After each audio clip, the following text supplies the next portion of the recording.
আমার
এখানে তো অনেক স্টুডেন্ট।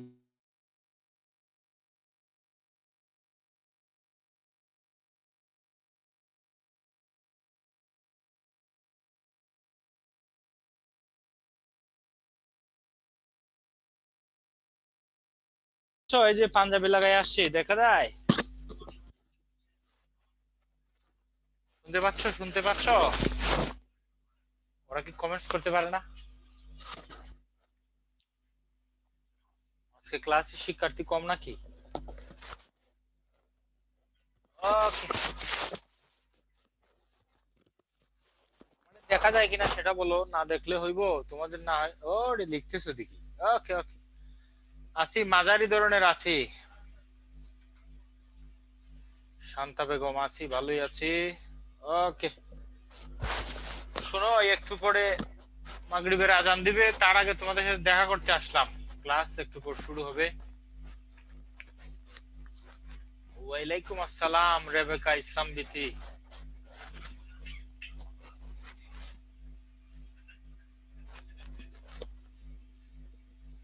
শোনো, আজকে আমাদের আলোচনার আলোচ্য বিষয় হচ্ছে বাংলা সাহিত্যের যুগ বিভাগ, চর্যাপদ, প্রাচীন যুগের চর্যাপদ এবং বাংলা সাহিত্যের অন্ধকার যুগ। একটু পরে লিখাবো, একটু আলোচনা করি। শুনো, অন্য যে কোনো দেশের ইতিহাসের মতো বাংলা সাহিত্যের ইতিহাসকে তিন ভাগে ভাগ করা হয়। একটি হচ্ছে প্রাচীন যুগ, মধ্যযুগ এবং আধুনিক যুগ। এই যুগ বিভাগ নিয়ে পণ্ডিতদের মধ্যে মতভেদ রয়েছে। এপার বাংলা ডক্টর মোহাম্মদ শহীদুল্লাহর মতে প্রাচীন যুগ হচ্ছে 650 থেকে 1200 খ্রিস্টাব্দ এবং অপার বাংলা ডক্টর সুনীতি কুমার চট্টোপাধ্যায়ের মতে প্রাচীন যুগ হচ্ছে 950 থেকে 1200 খ্রিস্টাব্দ পর্যন্ত। উল্লেখ্য এখানে দুটি মতই স্বীকৃত। এপার বাংলা মানে আমাদের দেশ, জননেত্রী শেখ হাসিনা, আর অপার বাংলা মানে মমতা ব্যানার্জি না বন্দ্যোপাধ্যায়, এই মমতা কি নাম কি, মমতা মমতা ব্যানার্জি। এপার বাংলা মানে অপবিশ্বাস, অপার বাংলা মানে কোয়েল মল্লিক। বুঝতে পারছো? আছি, ভালো আছি। তাইলে শুভশ্রী চিনো? এটি 3 খান বিয়ে করছে, আর আমরা পুরুষ মানুষ ইয়া একখান করার সাহস পাই না। এই টিপলে আসে না কা? দেখো স্লাইড দেখো। আর মাস্টার এখন চালাক হয়ে গেছে, আর মুখে বেশি বলে না, এখন খাতা কলমে। কি রে ভাই আজকের লেকচার?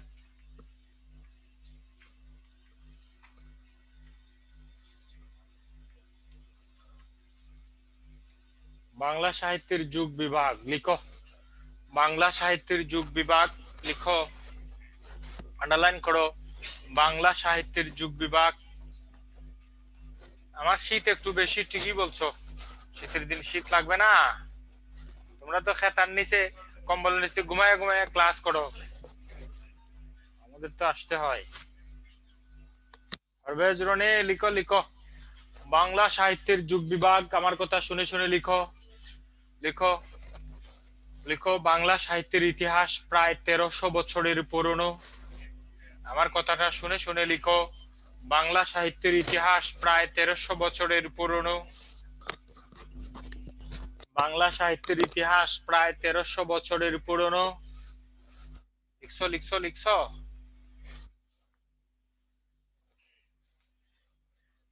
লিখো। অন্য যে কোনো দেশের ইতিহাসের মতো, অন্য যে কোনো দেশের ইতিহাসের মতো বাংলা সাহিত্যের ইতিহাসকে 3 ভাগে ভাগ করা হয়। অন্য যে কোনো দেশের ইতিহাসের মতো বাংলা সাহিত্যের ইতিহাসকে 3 ভাগে ভাগ করা হয়। লিখো। প্রাচীন যুগ, মধ্যযুগ ও আধুনিক যুগ।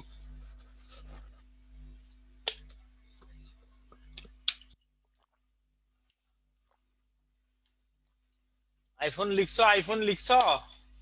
একজনের নাম দিছে না, লিখছে, নাম হচ্ছে আইফোন।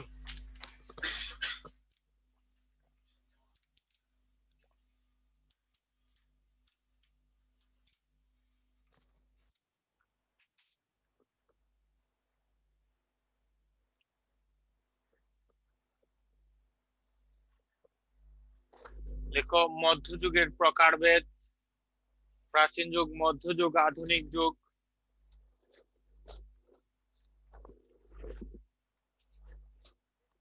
এই শাকিল রেজওয়ানা, তুমি কি উত্তরা শাখার নাকি? তোমার তো চেনা চেনা লাগতেছে।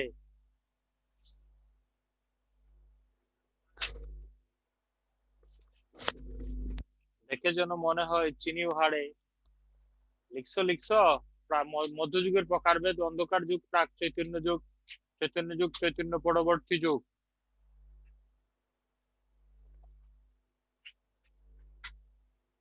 লেখা শেষ হলে কমেন্টস করবা।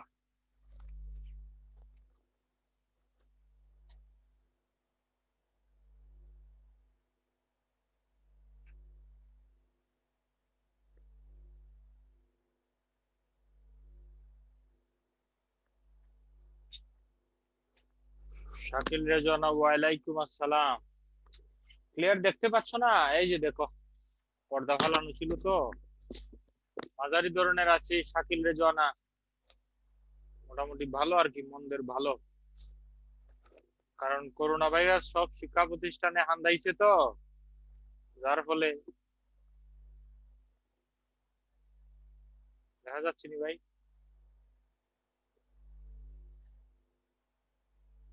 ওরা তো 2 জায়গায় ক্লিক করতে পারে, স্লাইডের উপরও পারে, তাই না?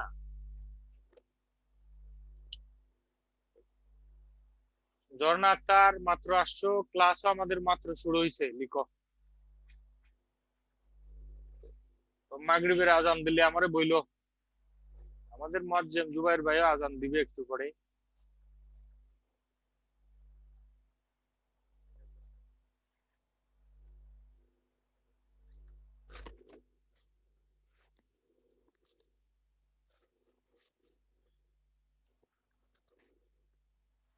লিখো অন্য যে কোনো দেশের ইতিহাসের মতো বাংলা সাহিত্যের ইতিহাসকে তিন ভাগে ভাগ করা হয়: প্রাচীন যুগ, মধ্যযুগ। এই যে প্রাচীন যুগের সময়সীমা লিখো, মধ্যযুগের সময়, তারপরে মধ্যযুগের প্রকারভেদ লিখো। লিখো যুগ বিভাগ সম্পর্কিত তথ্য কণিকা। লিখো বাংলা সাহিত্যের ইতিহাসের পথ চলা শুরু হয় চর্যাপদ কাল থেকে। বাংলা সাহিত্যের ইতিহাসের পথ চলা শুরু হয় চর্যাপদ রচনার কাল থেকে। প্রাচীন যুগের সাহিত্য ব্যক্তিকেন্দ্রিক, মধ্যযুগের সাহিত্য ধর্মপ্রধান, আধুনিক যুগের সাহিত্য মানব ধর্ম প্রধান। চৈতন্য পরবর্তী যুগকে বলা হয় সুবর্ণ যুগ। একটি পরীক্ষা, ব্যাংকের পরীক্ষা এসেছিল, বাংলা সাহিত্যের ইতিহাসের চেয়ে ইংরেজি সাহিত্যের ইতিহাসের মধ্যে কোনটি পুরাতন? এটি হচ্ছে ইংরেজি সাহিত্যের ইতিহাস পুরাতন, বাংলা সাহিত্যের ইতিহাস নতুন। দুইয়ের মধ্যে আমরা নতুন।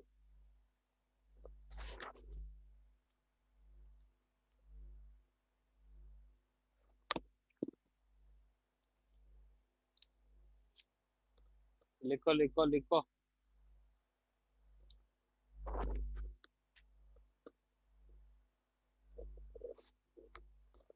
এটা আগে লিখো, ইসরাত জাহান লিখো, পরে আবার দিব।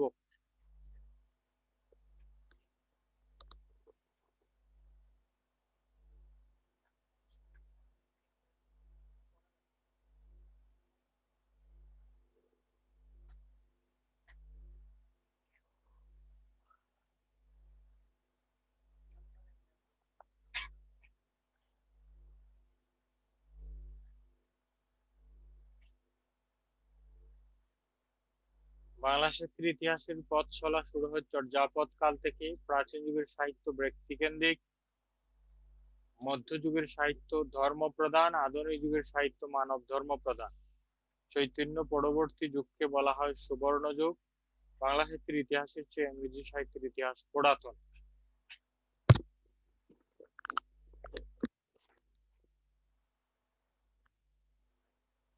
লিখছো?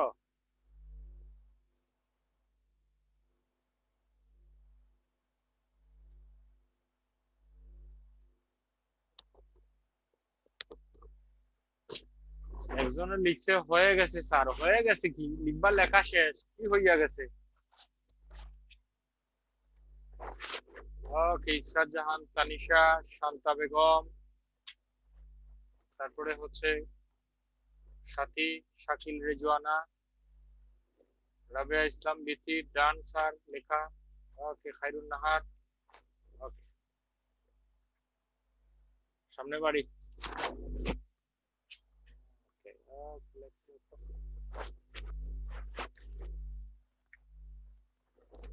দেখো প্রাচীন যুগ তথা চর্যাপদ। একটু শুনবে প্লিজ, আমি একটু আলোচনা করি, তারপরে হচ্ছে তারপরে আমরা নামাজের পরে আমরা চর্যাপদ নিয়ে আলোচনা করবে। শোনো, এগুলি স্লাইড বানায় নিয়ে আসছি, স্লাইডে লিখাবো। চর্যা শব্দের অর্থ হচ্ছে আচরণ। পরীক্ষায় বিভিন্ন ভাবে আসতে পারে। পরীক্ষায় এসেছিল যে চর্যাপদটি বাংলা সাহিত্যের প্রাচীন যুগের একমাত্র সাহিত্যিক নিদর্শন কি? উত্তর হবে চর্যাপদ। পরীক্ষা আসে চর্যাপদ কত সালে আবিষ্কৃত হয়েছে? 1907 সালে। পরীক্ষা আসে চর্যাপদ কত সালে প্রকাশিত হয়েছে? 1916 সালে। পরীক্ষা আসে চর্যাপদ কে আবিষ্কার করেন? হরপ্রসাদ শাস্ত্রী। পরীক্ষা আসে চর্যাপদ কোথা থেকে আবিষ্কৃত হয়? নেপালের রাজ গ্রন্থশালা বা রয়্যাল লাইব্রেরি থেকে। তো বিভিন্ন তথ্য পরীক্ষা আসে। পরীক্ষা আসে চর্যাপদের কবি কতজন? পরীক্ষা আসে চর্যাপদের নারী পদকর্তাকে। পরীক্ষা আসে চর্যাপদের সর্বাধিক পদ রচয়িতাকে। পরীক্ষা আসে চর্যাপদের আদি কবিকে। চর্যাপদের প্রথম পদটি কি? চর্যাপদ থেকে বিভিন্ন তথ্য পরীক্ষায় প্রায়শই আসে। পরীক্ষা আসে চর্যাপদের গান কতটি? পরীক্ষা আসে চর্যাপদের প্রবাদ বাক্য কতটি, বিভিন্ন দিক থেকে পরীক্ষায় প্রশ্ন আসতে পারে। তাহলে আমরা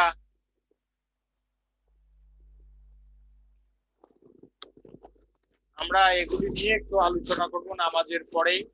তোমরা আন্ডারলাইন করে রাখো প্রাচীন যুগ তথা চর্যাপদ।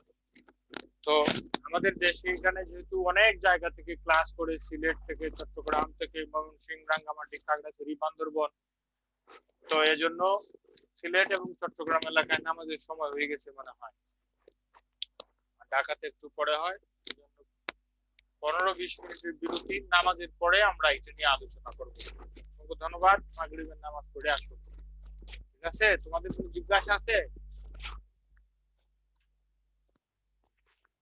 আজান হয়েছে? আজান হয়েছে? কোথাও হয়েছে? চট্টগ্রামের বা সিলেটের কেউ থাকলে বলো। সিলেট, সিলেট, আইফোন সিলেট, আইফোনের বাড়ি হচ্ছে সিলেট। আমরা আজকে চর্যাপদ অনেক তথ্য জানবো। শান্তা বেগম,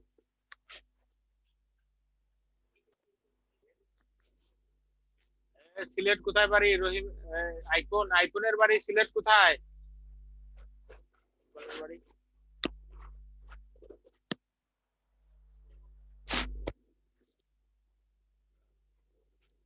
আজান দিতে আছে কুমিল্লাতে। ওরে কুমিল্লার লোক আছে, কুমিল্লা আমি একবার গেছিলাম। উসমানীনগর, ওকে ওকে ওকে। রাজশাহীতে হয়নি কিন্তু তোমরা তো কক্সবাজার। সর্বনাশ, কক্সবাজার। কক্সবাজার কি তোমার অরিজিনাল বাড়ি নাকি? কক্সবাজার আমরা যেতে চাই। আজান হইতেছে সিলেটে, ওকে। ঠিক আছে ঠিক আছে ভাই, ওরা তো সারা বাংলাদেশের স্টুডেন্ট। সিলেটে কিন্তু আজান দিয়ে দিছে, আর কক্সবাজার আজান দিয়ে দিছে, তাইলে হ্যাঁ, ঢাকায় না দিলে ওরা নামাজ পড়বে না নাটপুর থেকে? ওহ, এখানে সব জায়গার মানুষ আছে রে তোমাদের। দেখি, কক্সবাজার একবার যেতে চাই, কি করিয়া পানি আসে। আজকে চর্যাপদের অনেক তথ্য আমরা জানবো, যেখান থেকে প্রায়শই পরীক্ষায় প্রশ্ন আসে। তুমি যশোর থেকে, আসমা আক্তার কুমিল্লা, কুমিল্লা থেকে, খায়রুন নাহার নাটোর থেকে। ওকে, নামাজের বিরতি। অসংখ্য ধন্যবাদ।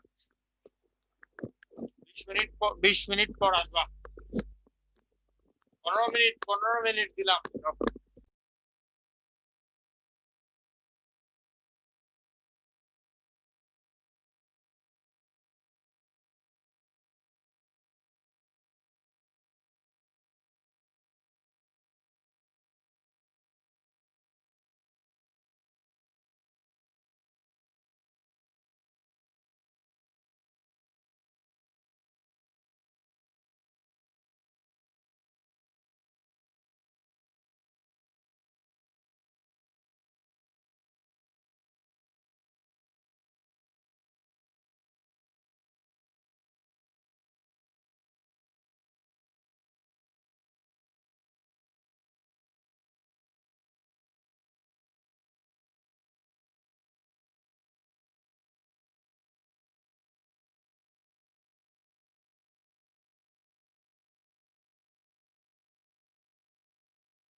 الله أكبر الله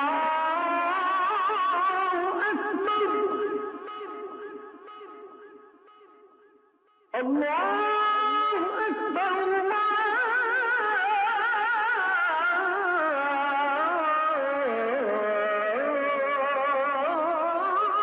أكبر أشهد أن لا إله إلا الله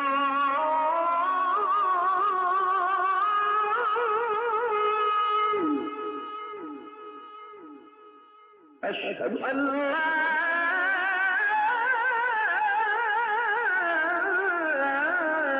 إله إلا الله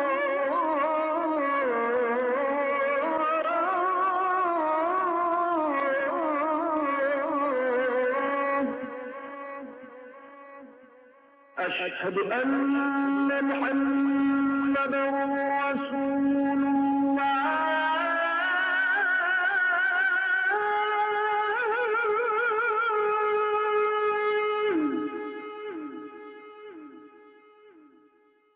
أشهد أن محمدا رسول الله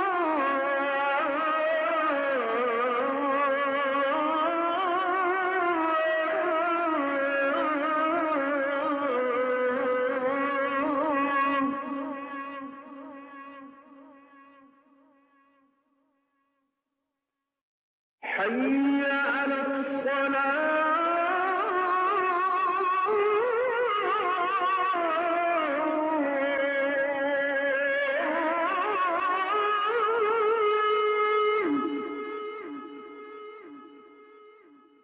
حي على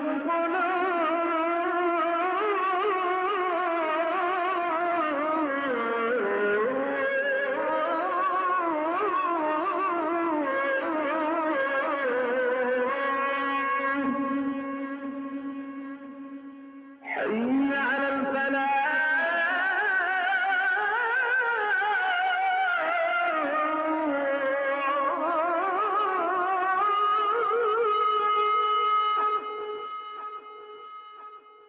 حي على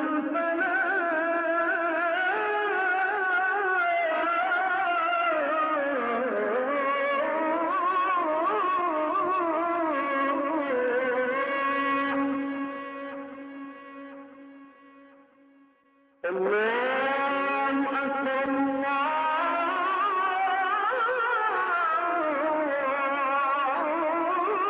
أكبر لا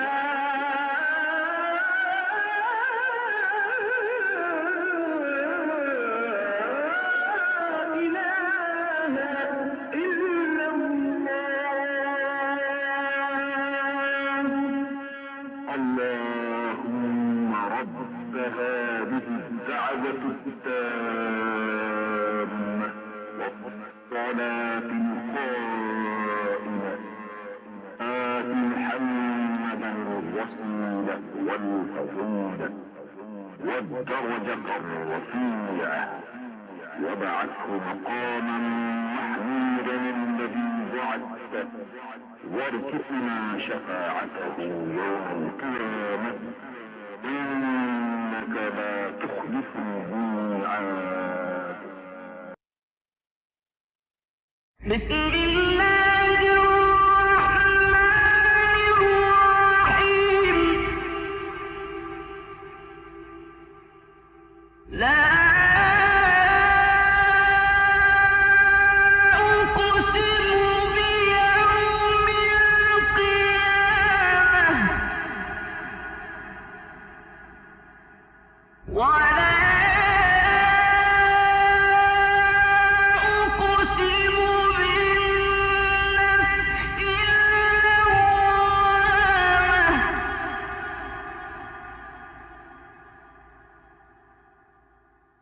أيحسب الإنسان أن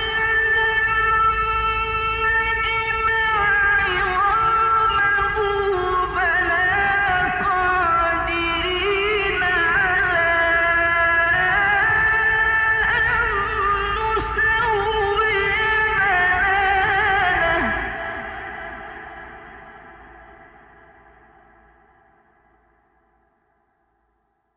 بسم الله الرحمن الرحيم لا أقسم بيوم القيامة ولا أقسم بالنفس اللوامة أيحسب الإنسان أن لن نجمع عظامه بلى قادرين على أن نسوي بنانه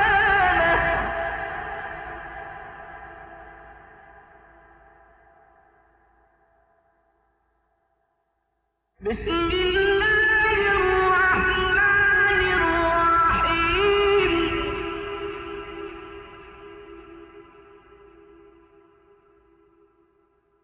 لا أقسم بيوم القيامة ولا أقسم بالنفس اللوامة أيحسب الإنسان أن لن نجمع عظامه بلى قادرين على أن نسوي بنانه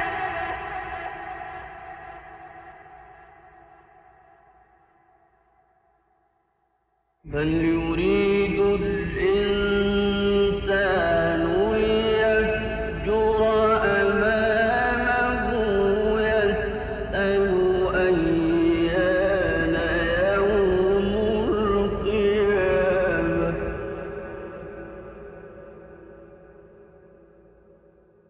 فإذا برق البصر وخسف القمر وجمع الشمس والقمر يقول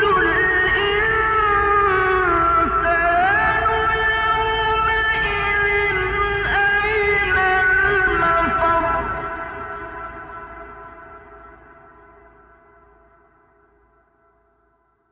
فإذا برق البصر وخسف القمر وجمع الشمس والقمر يقول الإنسان يومئذ أين المفر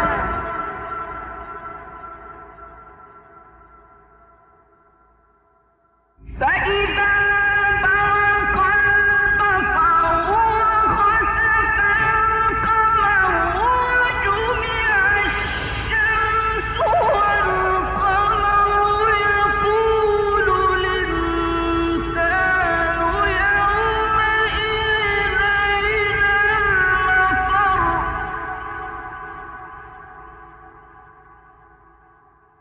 كلا لا وزر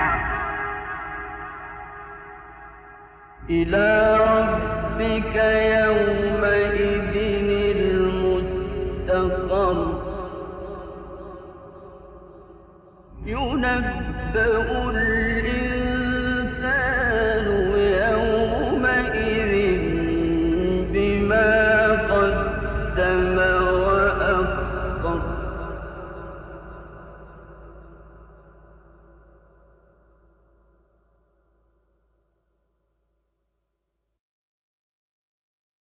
আজানের ধ্বনি যদি বাজে অন্তরে বসে থাকা যায় কি গো বসে থাকা যায় আজানের ধ্বনি যদি বাজে অন্তরে বসে থাকা যায় কি গো বসে থাকা যায় আজানের ধ্বনি যদি বাজে অন্তরে বসে থাকা যায় কি গো বসে থাকা যায় খোদার প্রেমে যেন এমন হারা আজানের ধ্বনি যদি বাজে অন্তরে বসে থাকা যায় কি গো বসে থাকা যায় আজানের ধ্বনি যদি বাজে অন্তরে বসে থাকা যায় কি গো বসে থাকা যায় এ ডাক মেরে যেন ভালোবাসা আল্লাহর সাথে তার প্রিয় বান্দা এ ডাক মেরে যেন ভালোবাসা আল্লাহর সাথে তার প্রিয় বান্দা এ ডাক মেরে যেন ভালোবাসা আল্লাহর সাথে তার প্রিয় বান্দা কি মধুর এই প্রেম কি যে সুন্দর কি মধুর এই প্রেম কি যে সুন্দর সেই প্রেমে সাড়া দিতে মন ছুটে যায় খোদার প্রেমে যেন এ মন হারা আজানের ধ্বনি যদি বাজে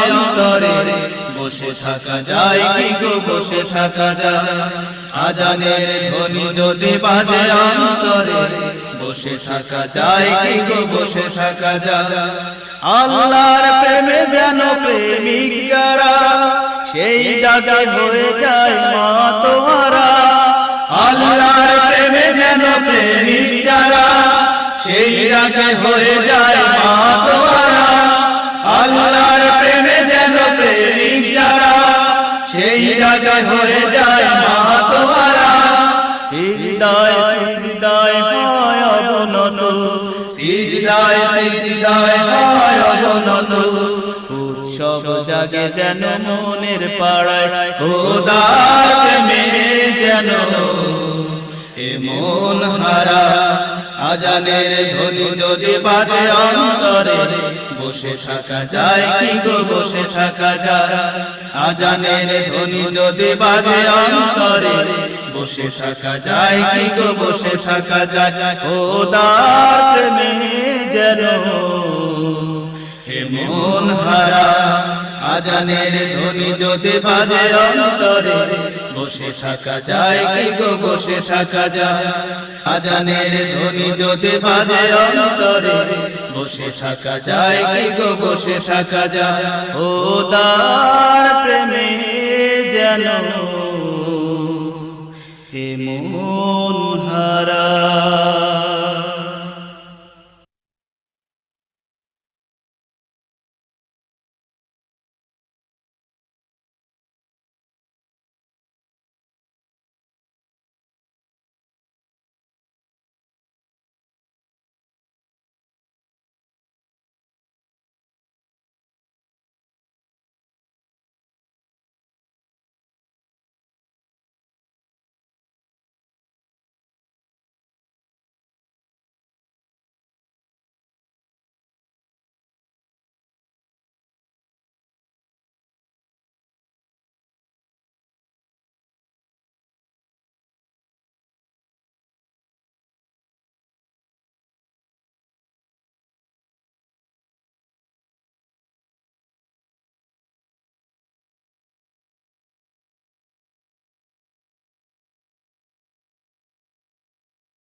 আসছো আসছো তোমরা, দিছেন কানেক্ট দিছেন, আসছো আসছো নামাজ পড়ে আসছো।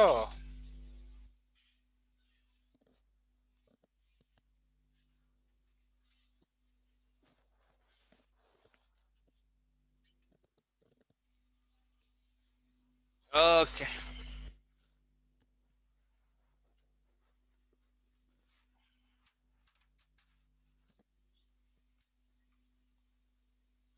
ঝর্ণা আক্তার, ওকে ওকে।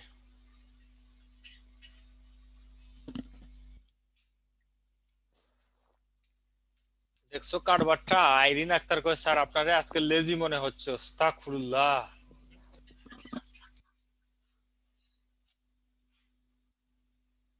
এই যে লিখো, কি ব্যাপার, আগের আগের স্লাইড কই গেল? আপনি তো আমার স্লাইডে ঢুকেন নাই ভাই।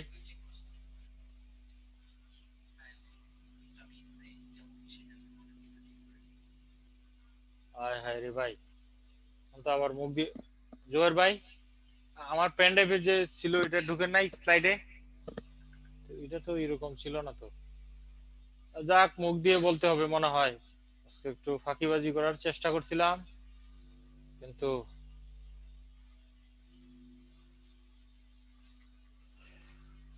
ভাই মার্কার দেন, মার্কার লাগবো।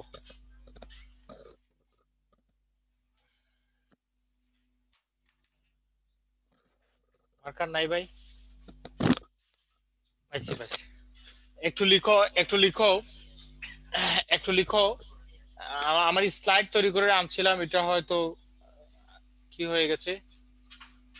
এবার লিখো চর্যাপদ। হ্যাঁ হ্যাঁ, প্রাচীন যুগ তথা চর্যাপদ থেকে শুরু করি, একটু লিখো। লিখো চর্যা শব্দের অর্থ আচরণ। লিখো চর্যা শব্দের অর্থ আচরণ। লিখো চর্যা শব্দের অর্থ আচরণ। লিখো চর্যাপদ শব্দের অর্থ আচরণ। লিখো চর্যা শব্দের অর্থ আচরণ। লিখো চর্যাপদটি 1907 সালে, চর্যাপদটি 1907 সালে হরপ্রসাদ শাস্ত্রী, চর্যাপদটি 1907 সালে হরপ্রসাদ শাস্ত্রী নেপালের রয়্যাল লাইব্রেরি থেকে আবিষ্কার করেন। দেখো চর্যা শব্দের অর্থ আচরণ, চর্যাপদটি 1907 সালে হরপ্রসাদ শাস্ত্রী নেপালের রয়্যাল লাইব্রেরি থেকে আবিষ্কার করেন। এতটুকু লিখো। চর্যা শব্দের অর্থ আচরণ, চর্যাপদটি 1907 সালে হরপ্রসাদ শাস্ত্রী নেপালের রয়্যাল লাইব্রেরি থেকে আবিষ্কার করেন।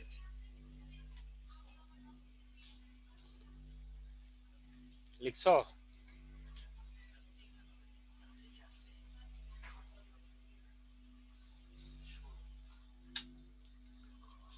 লিখছো লিখছো। চর্যা শব্দের অর্থ আচরণ, চর্যাপদটি 1907 সালে হরপ্রসাদ শাস্ত্রী নেপালের রয়্যাল লাইব্রেরি থেকে আবিষ্কার করেন। চর্যাপদটি 1907 সালে হরপ্রসাদ শাস্ত্রী নেপালের রয়্যাল লাইব্রেরি থেকে আবিষ্কার করেন। লিখছো লিখছো লিখছো। ওকে, এবার লিখো 1916 সালে, 1916 সালে বঙ্গীয় সাহিত্য পরিষদ থেকে প্রকাশ করেন।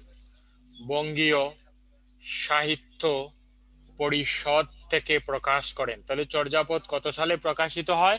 1916 সালে। তাহলে লিখো 1916 সালে বঙ্গীয় সাহিত্য পরিষদ থেকে প্রকাশিত হয়। 1916 সালে বঙ্গীয় সাহিত্য পরিষদ থেকে প্রকাশিত হয়।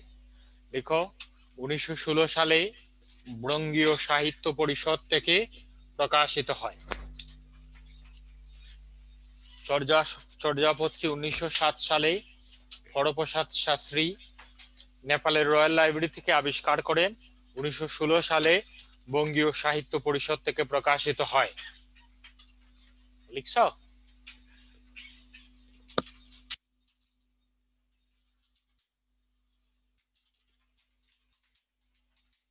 এবার লিখো।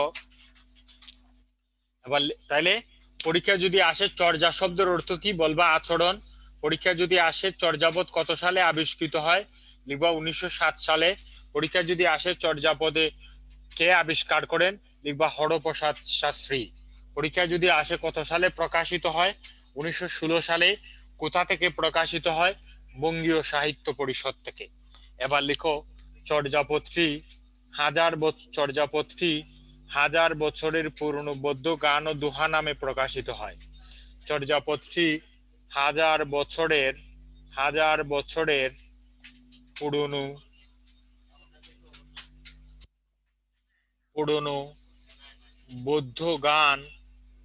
পুরনো বৌদ্ধ গান ও দোহা নামে প্রকাশিত হয়। চর্যাপদটি হাজার বছরের পুরনো বৌদ্ধ গান ও দোহা নামে প্রকাশিত হয়। চর্যাপদটি হাজার বছরের পুরনো বৌদ্ধ গান ও দোহা নামে প্রকাশিত হয়। চর্যাপদটি হাজার বছরের পুরনো বৌদ্ধ গান ও দোহা নামে প্রকাশিত হয়।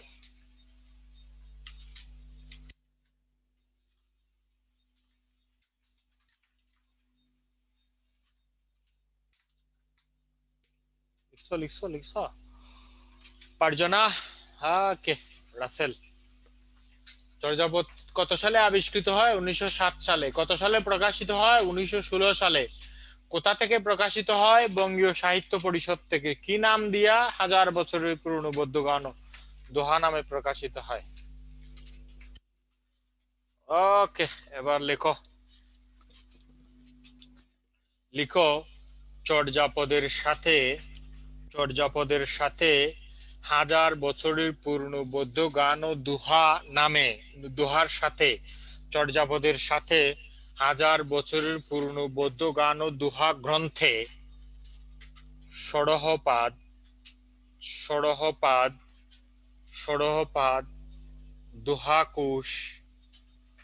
দোহাকুশ ডাকার্ণব ছিল।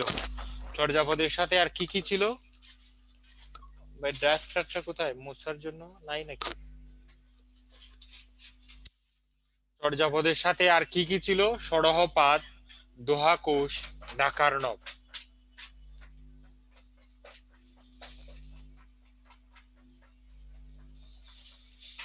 তাহলে হাজার মানে হইলো, একটু শোনো, মানে হইলো হাজার বছরের পুরনো বৌদ্ধ গান ও দোহার ভিতরে ষড়হপাদ ছিল, দোহাকুশ ছিল, ডাকার্ণব ছিল ও চর্যাপদ ছিল। এই চারটাকে তিনি একত্রে নাম দিয়েছিলেন হাজার বছরের পুরনো বৌদ্ধ গান ও দোহা। তাহলে লিখো হাজার বছরের পুরনো বৌদ্ধ গান ও দোহায় ষড়হপাদ, দোহাকুশ, ডাকার্ণব, চর্যাপদ ছিল। হাজার বছরের পিডিএফ ফাইল তুমি তোমার অসীম বিশ্বাস পিডিএফ ফাইল তো আমার ল্যাপটপে আছে, আমার লগে নাই। আমি পিডিএফ ফাইল দিবে জুবাইর ভাই। লিখো ষড়হপাদ, দোহাকুশ, ডাকার্ণব, চর্যাপদে হাজার বছরের পুরনো বৌদ্ধ গান ও দোহায় ষড়হপাদ, দোহাকুশ, ডাকার্ণব, চর্যাপদ ছিল। তাইলে হাজার বছরের পুরনো বৌদ্ধ গান ও দোহায় চারটি গ্রন্থ ছিল: ষড়হপাদ, দোহাকুশ, ডাকার্ণব, চর্যাপদ। লিখছো এই লিখছো মিতু, ফারজানা, ওসিম, তারপরে হচ্ছে নাম কি, শেপুন নাহার, আইফোন লিখছো? আইফোন। আচ্ছা, এবার লিখো তাইলে হাজার বছর পূর্ণ বৌদ্ধ গান ও দোহাতে কি ছিল? ষড়হপাদ, দোহাকুশ, ডাকার্ণব, চর্যাপদ। এবার লিখো তাহলে এখানে কয়টা গ্রন্থ ছিল? চারটা ছিল। একটা, দুটো, তিনটি, চারটে ছিল। এবার লিখো গ্রন্থ চারটির মধ্যে চর্যাপদের ভাষা বাংলা। গ্রন্থ চারটির মধ্যে চর্যাপদের ভাষা ছিল বাংলা। গ্রন্থ চারটির মধ্যে চর্যাপদের ভাষা বাংলা। অন্য তিনটি গ্রন্থ অপভ্রংশ ভাষায় রচিত। গ্রন্থ চারটির মধ্যে চর্যাপদের ভাষা বাংলা, অন্য তিনটি গ্রন্থ অপভ্রংশ ভাষায় রচিত। তিনটি গ্রন্থ অপভ্রংশ ভাষায় রচিত, আর চর্যাপদ কি ছিল? কেবল বাংলা। লিখো গ্রন্থ চারটির মধ্যে চর্যাপদের ভাষা বাংলা, অন্য তিনটি অপভ্রংশ ভাষায় রচিত। তোমরা যদি প্রশ্ন করো অপভ্রংশ কাকে বলে, তাহলে বলবো সংস্কৃত থেকে যে ভাষাটা বিকৃত হয়েছে সেটিকে বলে অপভ্রংশ ভাষা।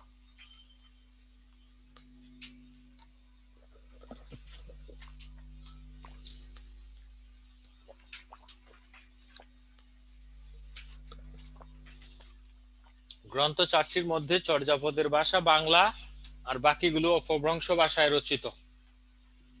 লিখছ কল্পনা, লিটন হুসেন, হাফিজা জান্নাত, সুজন মন্ডল।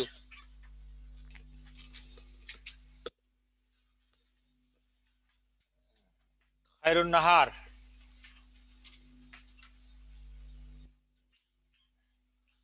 তাহলে চর্যাপদের সাথে কি কি ছিল? ওকে, আচ্ছা তোমরা এত সময় বুঝেছো কিনা একটু কমেন্টস করো তো, মুছে ফেলি।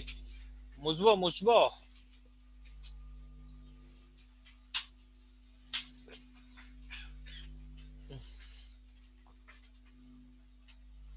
এবার দেখি সবার আগে কে কমেন্টস করতে পারো। বলো তো চর্যাপদটি কত সালে আবিষ্কৃত হয়? কমেন্টস করো দেখি কে পারো সবার আগে। ওকে, সুভাষ পারছে সবার আগে। বলো তো চর্যাপদটি কত সালে প্রকাশিত হয়? আরে সবার আগে পারছে হুসেন, এমডি হুসেন। ওকে, বলো তো চর্যাপদটি কে আবিষ্কার করে? চর্যাপদটি কে আবিষ্কার করে? হরপ্রসাদ। হ্যাঁ, মিঠুনে পারছে। ওকে, ওরে বাবা, মিঠুন। ওকে, খায়রুন নাহারও পারছে। ওকে, ডক্টর সানজিদা। ওকে, হরপ্রসাদ শাস্ত্রী। বলো তো চর্যাপদটি কি নামে প্রকাশিত হয়? কি নাম দিয়া প্রকাশিত হয়? কেউ পারতেছে না, আমি বলে দেই। বদ্ধ গান ও দোহা, হাজার বছরের। হ্যাঁ, মারুপা। হাজার বছরের পুরনো বদ্ধ গান ও দোহা। হ্যাঁ, মারুপা পারছে। আর মিঠুন, ডক্টর সানজিদা। ওকে, আফরিন। ওকে, আরিফ হুসাইন। ওকে, হাজার বছর। বলো তো সরহপাদ, কৃষ্ণপাদের দোহা, ডাকার নব, চর্যাপদের মধ্যে বাংলা কোনটি বাংলা ভাষায় রচিত? চর্যাপদ। ওকে, চর্যাপদ প্রথম কে পারছে? প্রথম লিটন। ওকে, আচ্ছা ঠিক আছে। ওকে, পারো, তোমরা পারো। আবার লিখো।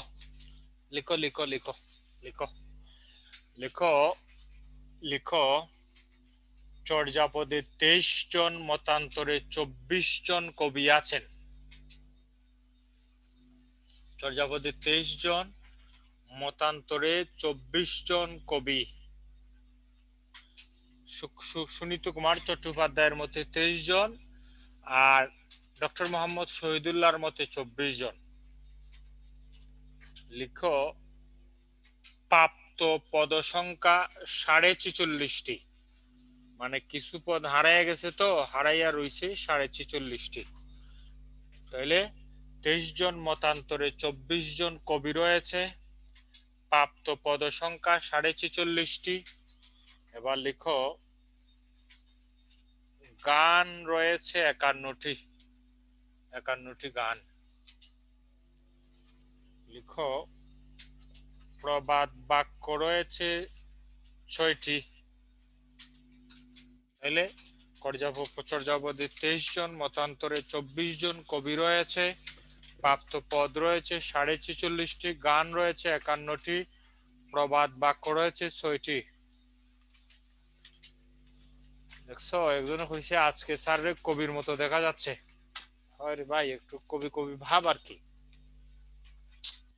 প্রবাদ বাক্য লিখছো প্রবাদ বাক্য 6টি। তাহলে 23 জন, মতান্তরে 24 জন কবি আছে। 23 নং পদটি খণ্ডিত আকারে, 24, 25, 48 নং। তাহলে এতটুকু লিখো। এরপরে লিখো 23 নং পদটি খণ্ডিত আকারে। 23 নং পদটি খণ্ডিত আকারে পাওয়া যায়। তাহলে 23 নং পদটি খণ্ডিত আকারে পাওয়া যায়। 24, 25 এবং 48 নং পদ পাওয়া যায়নি।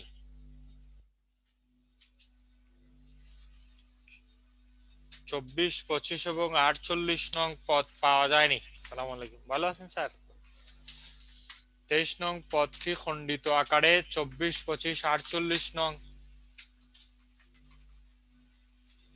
সুনীতি কুমারের মতে 23 জন। শাকিল রেজওয়ানা।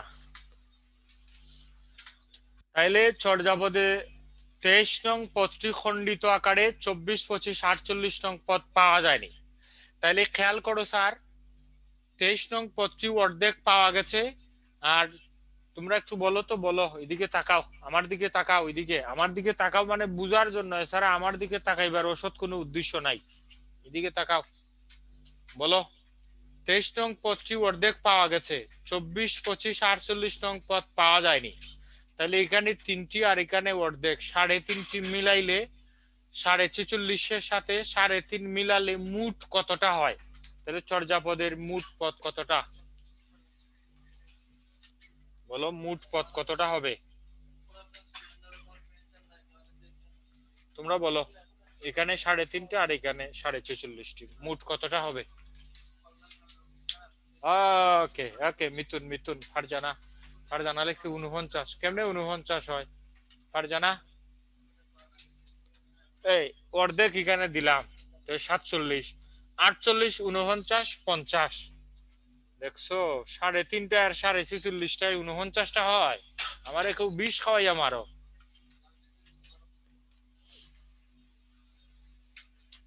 ওকে হেতি, সরি বললে স্বীকার করে নিছে, অসংখ্য ধন্যবাদ। এবার লেখা শেষ হইছে, শেষ হইছে, মুছে ফেলি। মুছার অনুমতি পাইবার পারে?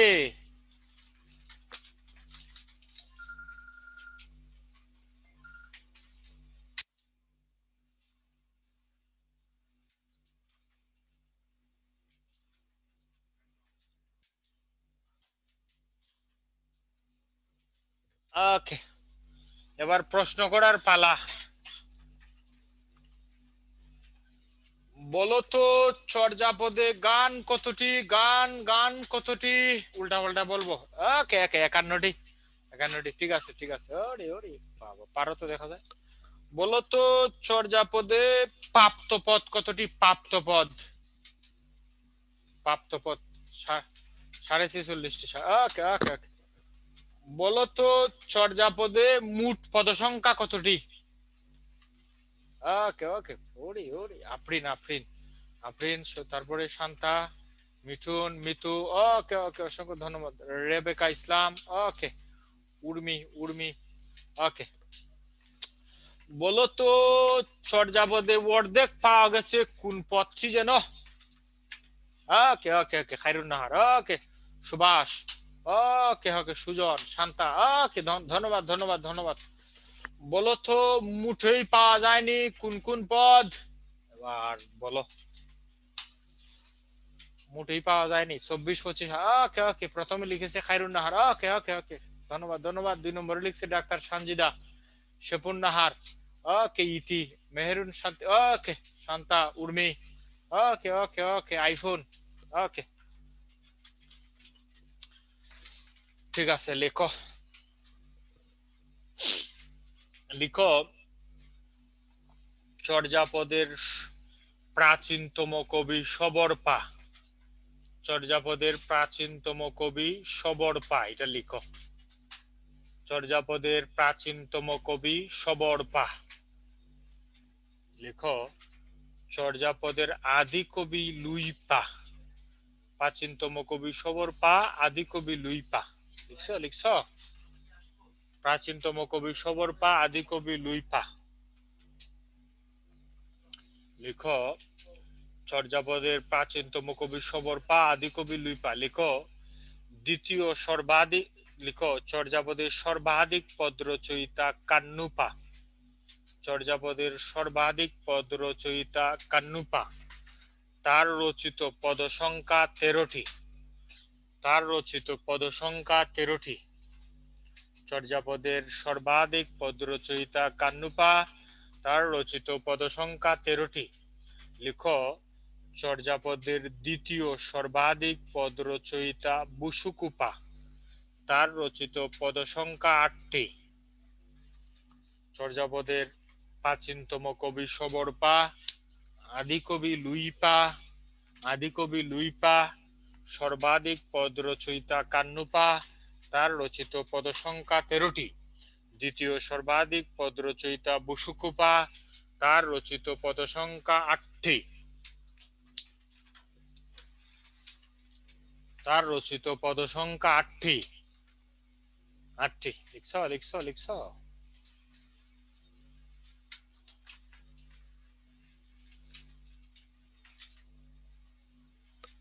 চর্যাপদের প্রাচীনতম কবি সবরপা, আদিকবি লুইপা, সর্বাধিক পদ রচয়িতা কান্নুপা, তার রচিত পদ সংখ্যা 13টি।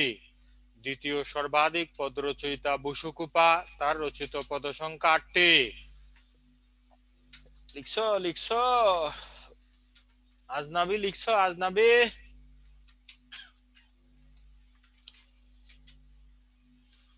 আবার লিখো, বুসুকুপা নিজেকে বাঙালি বলে পরিচয় দিয়েছিলেন। লিখো, বুসুকুপা নিজেকে বাঙালি বলে পরিচয় দিয়েছিলেন। বুসুকুপা নিজেকে বাঙালি বলে পরিচয় দিয়েছিলেন। বুসুকুপা নিজেকে বাঙালি বলে পরিচয় দিয়েছিলেন। এবার লিখো, চর্যাপদের টিকাকার মুনি দত্ত। চর্যাপদের টিকাকার মুনি দত্ত। চর্যাপদের টিকাকার মুনি দত্ত। চর্যাপদের নারী পদকর্তা কুক্কুরিপা। চর্যাপদের টিকাকার মুনি দত্ত, নারী পদকর্তা কুক্কুরিপা। চর্যাপদের টিকাকার মুনি দত্ত। আচ্ছা, তোমাদের মধ্যে একজনের প্রশ্ন করছে, হেতের নাম হইল এমডি কুকন মিয়া। তার প্রশ্ন হইল প্রাচীন এবং আদির বলতে পার্থক্য কি? একটু সুন্দর প্রশ্ন, শুনো। আদির আগের সময়টাকে বলা হয় প্রাচীন। প্রথমে এসেছে প্রাচীন, তারপরের সময়টাকে বলা হয় আদি।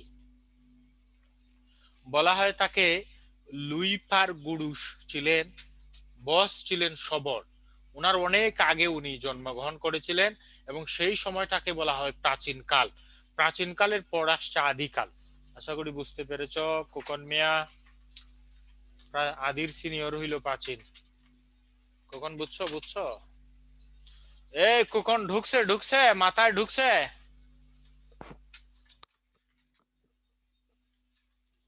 ওকে,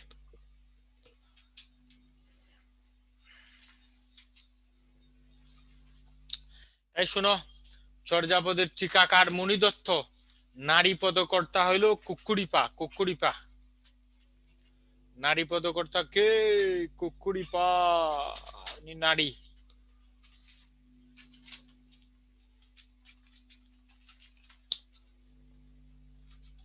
লুইপার গুরু সবরপা। ঠিক আছে, তাইলে এবার একটি প্রশ্ন তোমরা করতে পারো যে কুক্কুরিপা যে নারী ছিল আমরা কি করিয়া বুঝলাম? শোনো, উনি কোথাও বলে যাননি আমি নারী ছিলাম, কিন্তু ধরে নেওয়া হয় উনি নারী ছিলেন। কে? কুক্কুরিপা। কিভাবে নারী? উনার লেখায় বোঝা গেছে উনি নারী ছিলেন। নারীদের কথাবার্তার ধরন কিন্তু আলাদা। আমারে একজনে প্রশ্ন করে যে স্যার আপনার ফেভারিট নায়িকা কে? আমি বললাম শাবানা। বলে যে স্যার কেন? রানী মুখার্জি, মাধুরী, শিল্পা সিটি, ক্যাটরিনা কাইফ বাদ দিয়া শাবানা হইল কেন? কারণ শাবানা হেতি তার স্বামী আলমগীর একটা ডাক দেয়, ওগো এই ডাকটা আমার খুব, ডাকটা শুনলে হৃদয়টা একেবারে পাগল হইয়া উঠে, এজন্য হেতি আমার। আচ্ছা, আইফোনে প্রশ্ন করছে, আইফোনে প্রশ্ন করছে যে স্যার সবার নামের পাশে পা কেন? ভালো আছেন স্যার? পা পা হইল পদকর্তাগণের সম্মান সূচক উপাধি। এই যে আইফোন দেখি মেয়ে, আমি তো ভাবছি আইফোন আবার কে। দিবি তোমার মা বাবা তোমার নাম আইফোন রাখলো, অন্যটা নাম রাখতে পারলো না? আইফোন নাম রাখছে। যাই হোক, তোমরা তো নাম রাখি ফেলো চুমু বালিকা, স্পর্শহীন নারী, অবেলা কালবেলা। আইফোন নাম রাখি ফেলছে। যাই হোক, আচ্ছা যাই হোক, জেসমিনা আইফিন। ও নাম রাহিমা, আচ্ছা যাই হোক। ও অরিজিনাল নাম রাহিমা, আমি তো ভাবছি আইফোন নাম মনে হয়। যাই হোক, লিখছো লিখছো রাহিমা লিখছো, কুকুরি পা। আমারে একজনের লন্ডন থেকে একটা আইফোন গিফট করছিল, পরে এটা নাকি কান্ট্রি লক খুলতে হয়, 7,000 টাকা খরচ হয়, পরে আবার ফেরত পাঠাইছি। যে দেশে সেট সে দেশে যাক, 7,000 টাকা দিয়ে আবার এটারে কি করতে হয়। ওকে, কি বলতে আবার বলছে, মণি দত্ত টিকাকার, মণি দত্ত টিকাকার। সিলেটের ভাষায় কথা বলেন স্যার। সিলেটের ভাষা কি অন্য ভাষা নাকি? বাংলা ভাষা আমরা, সিলেটের ভাষা যা বলছি সব সিলেটি বলছি। তাইলে এবার প্রশ্ন করি, দেখি পারো কিনা। বলো তো চর্যাপদের সর্বাধিক পদ রচয়িতাকে? ওকে, আলমগীর, মৌলভীবাজার। ঠিক আছে, শুনো আলমগীর, মৌলভীবাজার কোথায় বাড়ি? রাজনগর নাকি? চর্যাপদের সর্বাধিক পদ রচয়িতাকে? প্রথমে উত্তর দিয়েছে কে, খায়রুন নাহার না ডাক্তার সানজিদা? ওকে, বলো তো চর্যাপদের দ্বিতীয় সর্বাধিক পদ রচয়িতাকে? ওকে, বসুকোপা আইফোনে উত্তর দিতে পারছে এখন।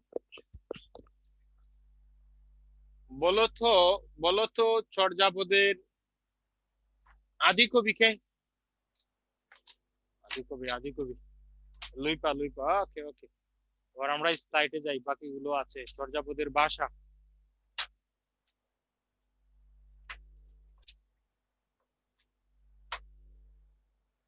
লিখো চর্যাপদের ভাষা, এটা লিখো। 1920 সালে বিজয়চন্দ্র মজুমদার চর্যাপদের ভাষা নিয়ে প্রথম গবেষণা করেন। তিনি চর্যার ভাষাকে খিচুড়ি ভাষার সমষ্টি বলে মত প্রকাশ করেন। এটা দেখে দেখে যেরকম আছে এরকম লিখো।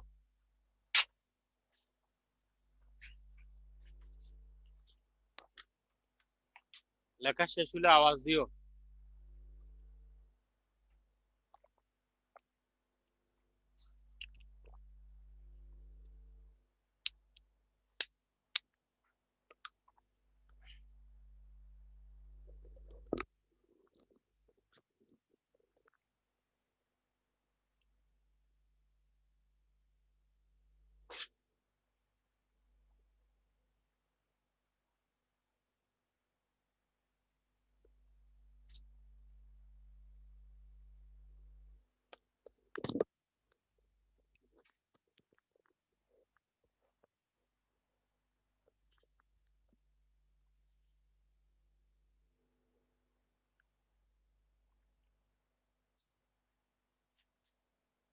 এমডি লিটন বি হোসেন বলছে, স্যার এত বড় স্লাইড লিখবো? তাইলে বাদ দাও, তোমার লেখা লিখতে হবে না, তুমি স্ক্রিনশট নিয়ে নাও।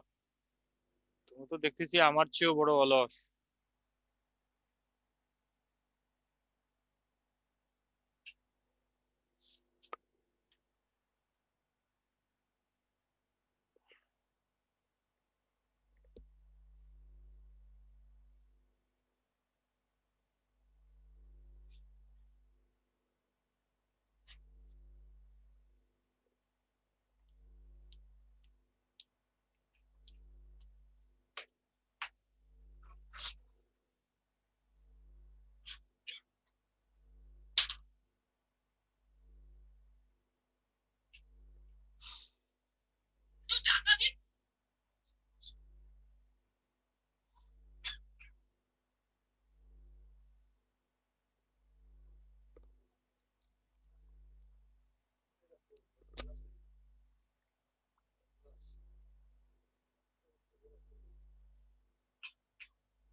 লিখছো লিখছো?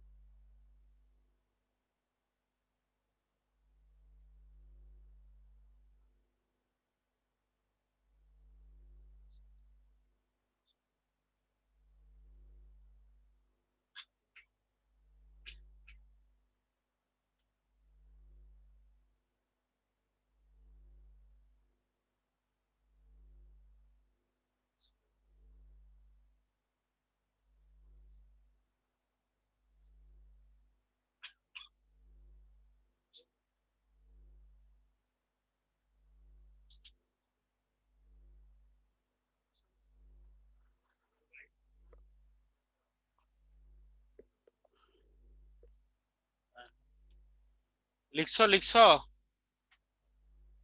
ওকে।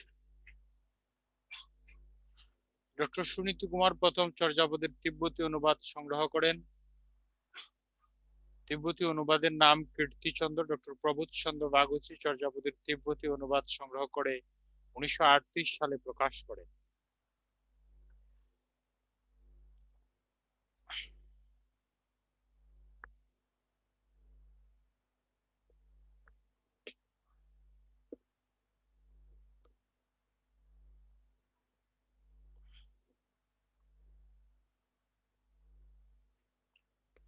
এবার এবার একটু বলো তো, চর্যাপদের ভাষা নিয়ে প্রথম গবেষণা করেন কে?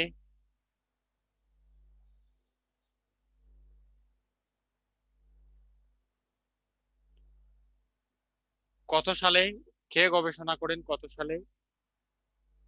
ওকে ওকে, 1920 সাল। ডক্টর সুনীতি কুমার চট্টোপাধ্যায় চর্যাপদের ভাষা নিয়ে কত সালে গবেষণা করেন?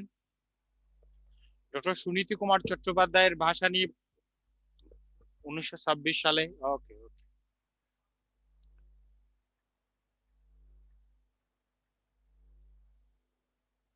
লিখো চর্যাপদের নামকরণ নিয়ে মতভেদ। মণিদত্তের মতে আশ্চর্য চর্যাচয়, হরপ্রসাদের মতে চর্যাচর্যিষ্ঠ বিনিশ্চয়, নেপালের প্রাপ্ত পুঁথিতে নাম ছিল চর্যাচর্য বিনিশ্চয়, ডক্টর প্রবোধচন্দ্র বাগচীর মতে চর্যাশ্চর্য বিনিশ্চয়, আধুনিক পণ্ডিতদের মতে চর্যা গীতিকোষ।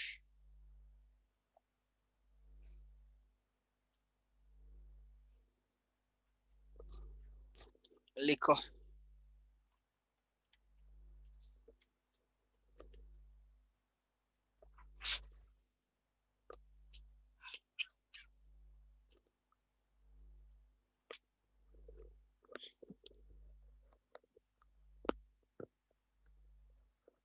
আইফোন লিখছো? আইফোন লিখছো? ওকে।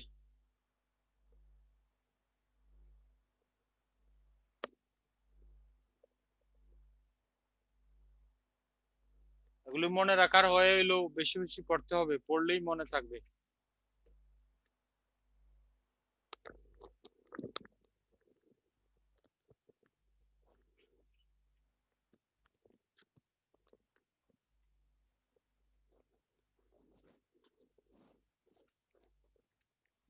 আমাদের তো পিডিএফ দেওয়া হবে, গ্রুপ অফিস থেকে পিডিএফ দেওয়া হবে।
ওকে,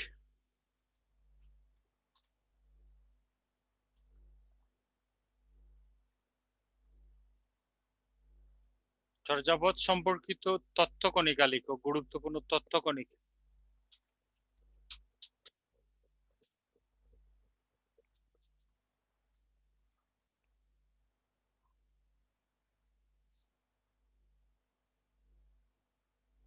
যেগুলি প্রায়শই বিভিন্ন পরীক্ষায় আসে, এগুলি একটু লিখে রাখো।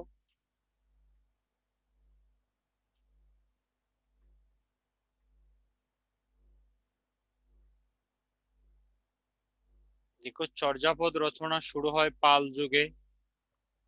লিখো চর্যাপদ রচনা শুরু হয় পাল যুগে।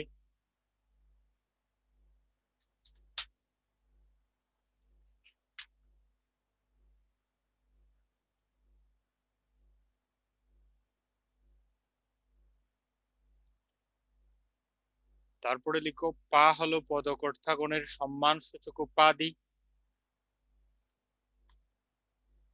পা হলো পদকর্তাগণের সম্মানসূচক উপাধি। দেখো আধুনিক চর্যাপদ মাত্রাভিত্ত ছন্দে রচিত। আধুনিক চর্যাপদ মাত্রাভিত্ত ছন্দে রচিত।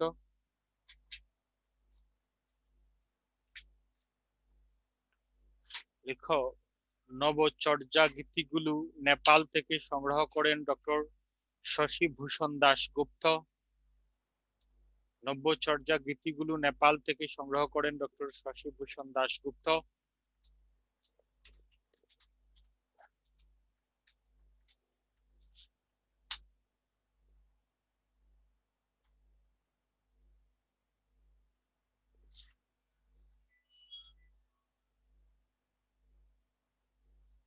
এতটুকু লেখা শেষ করে একটু কমেন্টস করো।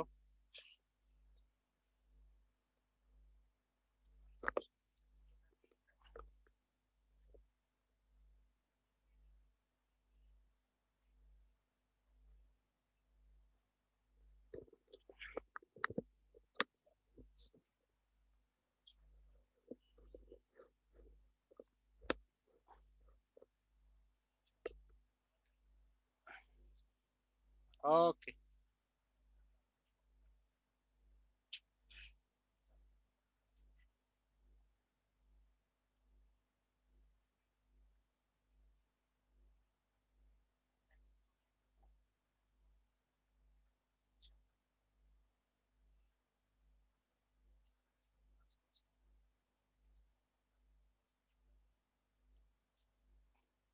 দেখো চর্যাপদ যে বাংলা ভাষা রচিত প্রথম প্রমাণ করেন ডক্টর সুনীতি কুমার চট্টোপাধ্যায়।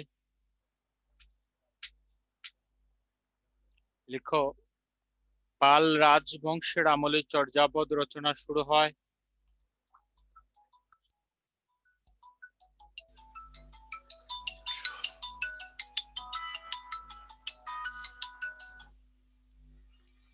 পাল রাজবংশের আমলে চর্যাপদ রচনা শুরু হয়।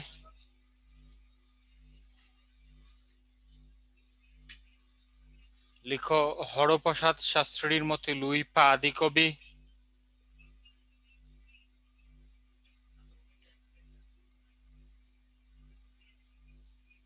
তারপরে লিখো চর্যাপদ মূলত গানের সংকলন।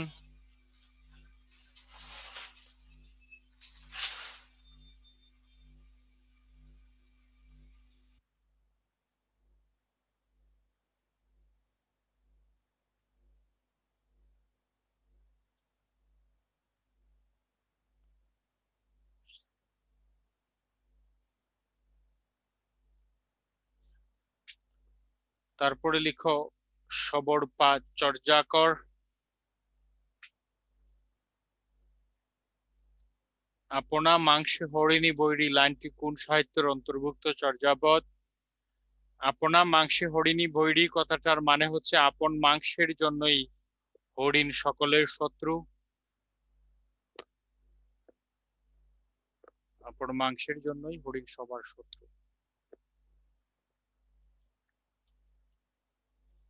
লিখছো লিখছো?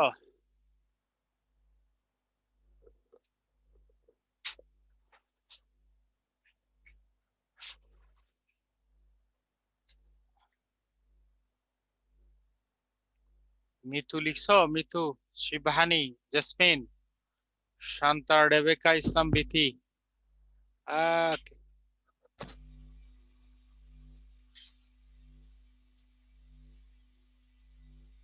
খায়রুন নাহার, ঋতু সাহা। আচ্ছা, নিচে লেখা হচ্ছে আপনা মাংসে হরিণী বৈরী, লাইনটি কোন সাহিত্যের অন্তর্ভুক্ত? এটি হচ্ছে চর্যাপদের।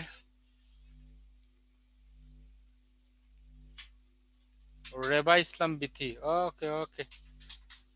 আরে রেবা তো নাম, ঠিক আছে লেখো।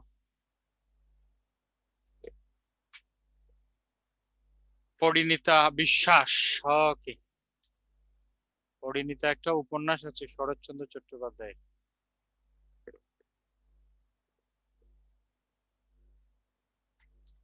আচ্ছা, পরিণীতা লেখো। চর্যাপদের প্রবাদ বাক্য লিখো, আন্ডারলাইন করো চর্যাপদের প্রবাদ বাক্য লিখো। 1 নম্বরে লিখো আপনা, ওপনা, এটা হচ্ছে আপনা মাংসে হরিণী বৈরী, অর্থ আপন মাংসের জন্য হরিণ সকলের শত্রু। লিখো হাতেরই কাঙ্কন মা লু দাফন, অর্থ হাতেই কাকন ধর্পণ দেখানো। হাঁড়িতে ভাত নাহি নীতি আবেশী, হাঁড়িতে ভাত নাই অথচ প্রতিদিনই অতিথি আসে। 4 নম্বরে লিখো দুহিল দুদুকি বেন্ঠে সামাই, অর্থাৎ দোহানো দুধ কি বাটে প্রবেশ করে। আর এটি এখানে নিচে হওয়ার কথা ছিল, একটু পাশে হয়ে গেছে, একটু নিচে লিখো। এটি আরেকটি লাইন করে লিখবা।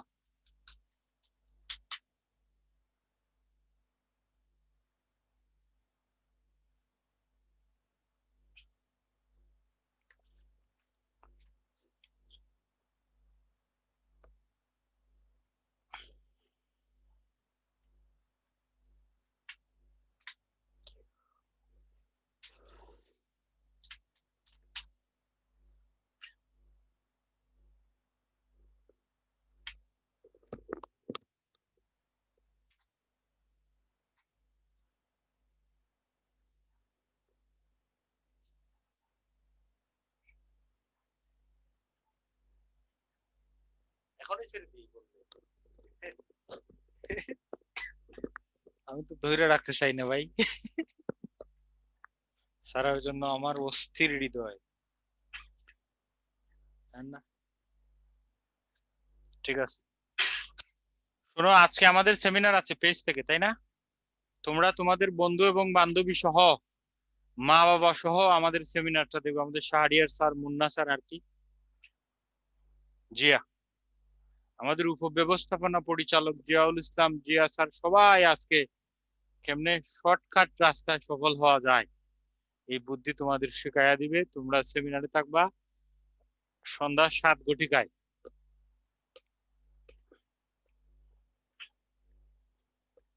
এবং লাইক শেয়ার দিবা আমাদের পেজটায়। তোমরা তো শেয়ার দিতে চাও না, লাইকও দেও না।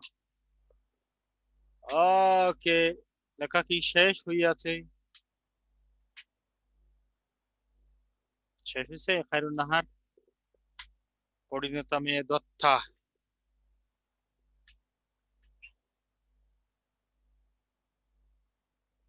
দেখি আমাদের কি ব্যাপার, আর কি কিছু নাই?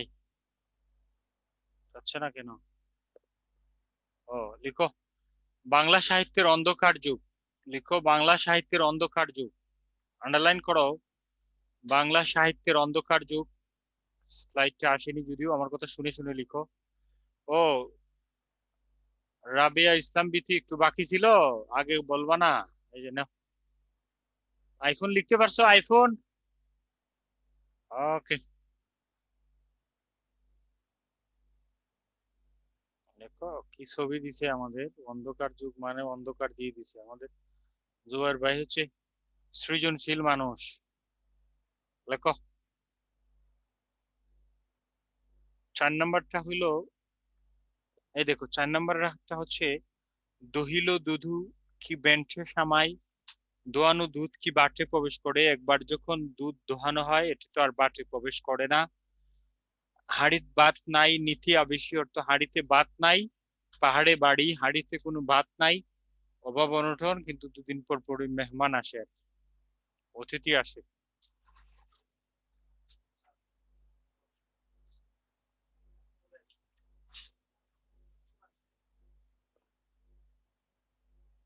বাকি ছিল আমার একটু, তোমার কি লেখা হইয়াছে বিথি? বাকি দুটা, যে হাতের কাঙ্কন মা লুহু দাপন, অর্থ হাতেই কাকন দেখানো।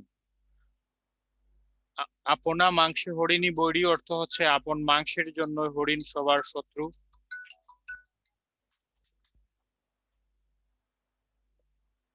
তো শুধু একটা ফোন দেয়।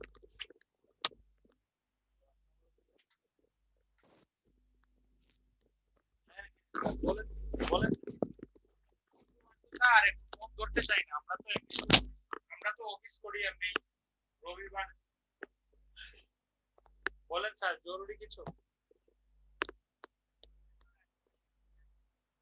না না, আসেনি স্যার, আসে নাই স্যার, আসে। হ্যাঁ, এই তো আসে স্যার। অফিসের কাজ কি শুক্রবারও করবো? আচ্ছা, ওকে, লিখছো লিখছো লিখছো।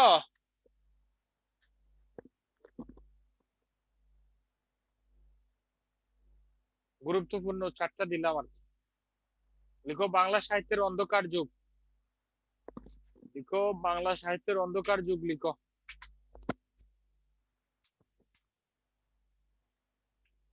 লিখো বাংলা সাহিত্যের মধ্যযুগের সূচনা লগ্নে, বাংলা সাহিত্যের মধ্যযুগের সূচনা লগ্নে, বাংলা সাহিত্যে, আমার কথা শুনে শুনে লিখো, বাংলা সাহিত্যের মধ্যযুগের সূচনা লগ্নে 1201 থেকে 1350 খ্রিস্টাব্দ পর্যন্ত সময়কে বাংলা সাহিত্যের সূচনা লগ্নে 1201 থেকে 1350 খ্রিস্টাব্দ পর্যন্ত সময়কে অন্ধকার যুগ বলা হয়।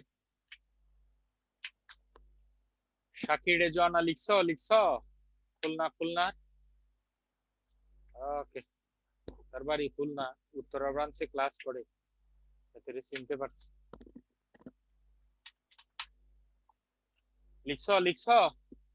বাংলা সাহিত্যের মধ্যযুগের সূচনা লগ্নে 1201 থেকে 1350 খ্রিস্টাব্দ পর্যন্ত সময়কে অন্ধকার যুগ বলা হয়।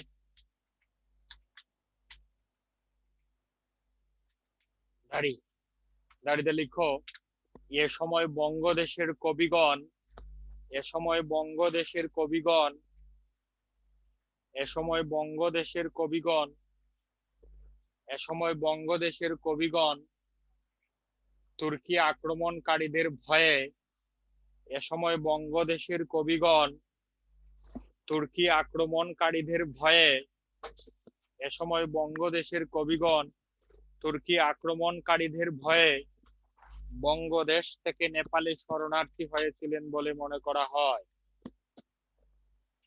এ সময় বঙ্গদেশের বৌদ্ধ কবিগণ তুর্কি আক্রমণকারীদের ভয়ে বঙ্গদেশ থেকে নেপালে শরণার্থী হয়েছিলেন বলে মনে করা হয়।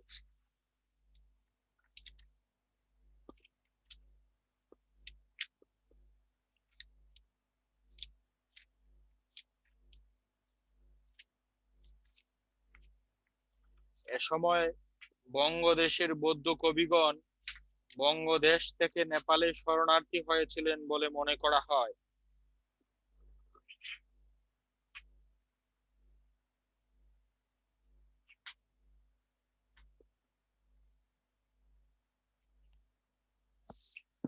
লিখছো লিখছো লিখছো লিখছো? আচ্ছা, তোমাদের একটা প্রশ্ন করি, দেখি তো, অন্য প্রসঙ্গে একটা প্রশ্ন করি। বলো তো, জো বাইডেন আমেরিকার কততম প্রেসিডেন্ট? কি পারে, কে পারে? এর সিঙ্গারা খাওয়ানো হবে। আচ্ছা, 7 লাখ। চিন্তা করে দেখছেন স্যার? 46, 46, 47, 46তম, তাই না স্যার? বলো তো 46তম প্রেসিডেন্ট জো বাইডেনের কত বছর বয়স তার? পারো কিনা? 77 বছর বয়স।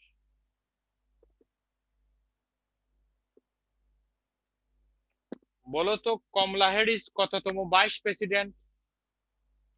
আমেরিকার কমলা হ্যারিস। জনগণের কি অবস্থা? বাথরুম থেকে থেকে ক্লাস করো, এবার বলো।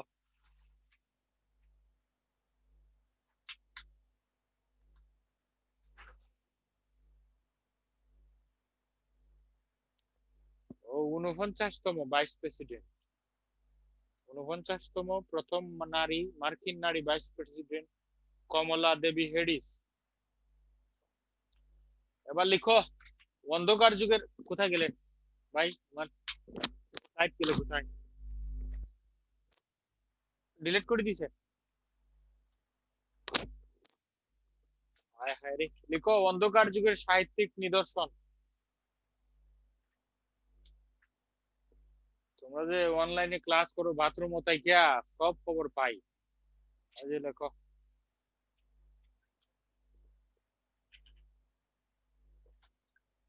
শীতের দিনে কম্বলের নিচে থেকে ক্লাস করো আর স্ক্রিনশট মারো, পরে আর স্ক্রিনশট মনে মনে নেট করো, স্ক্রিনশট দিয়ে রাখি, পরে খাতায় উঠামো, কিন্তু খাতায় আর লেখো না। মনে করো না জানি না, সব খবর পাই।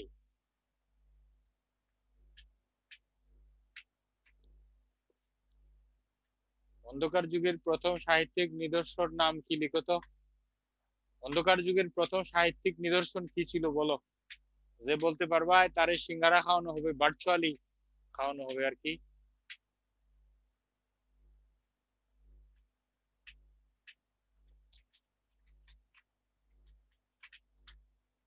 এটাই সুবিধা তো স্যার অনলাইনে।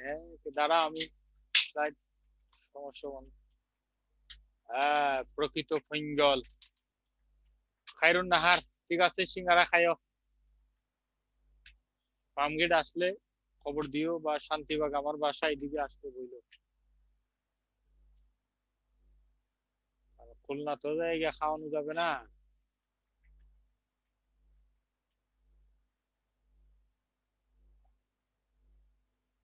স্যার আপনার কাছে অনেক সিঙ্গারা বাকি আছে।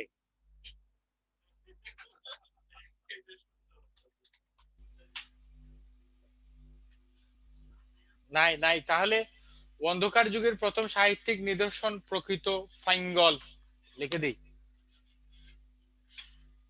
হ্যাঁ, শেষ করে দিব ক্লাস না? প্রাকৃত পৈঙ্গল, এই যে।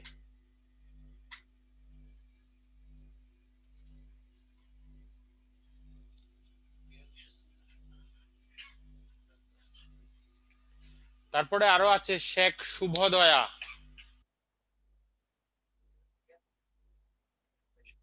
কারণ নাহার লিখছে কবে আসবো, তুমি যেদিন খুশি দিনে আসো।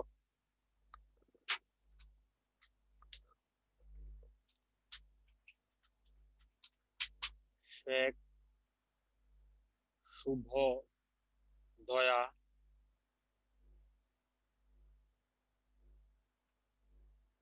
হলুয়াউদ মিশ্র রচিত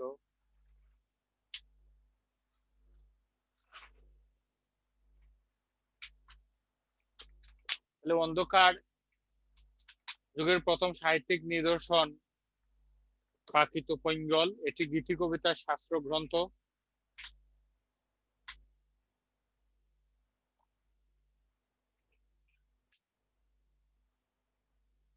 অবশেষে একটা রোমান্টিক কথা আছে, খুব চাঞ্চল্যকর কথা। সেটা হলো ক্লাস আজকের মতো এখানে শেষ। শোনো, আজকে আমাদের পেজে তোমরা লাইক শেয়ার দিবা, লাইক দিবা, শেয়ার দিবা। পেজের নাম হচ্ছে বিসিএস কনফিডেন্স। একটু পরে গ্রুপে তোমাদের লিংক দেওয়া হবে। অবশ্যই তোমরা আমাদের লেখছে জামা ইসলাম, জামা নাকি ঝর্ণা ইসলাম, জামা ঝর্ণা ইসলামে লিখছে স্যার খুব মজার মানুষ, অসংখ্য ধন্যবাদ। ওকে, আলমগীর হোসেন। অনলাইন ক্লাস তো।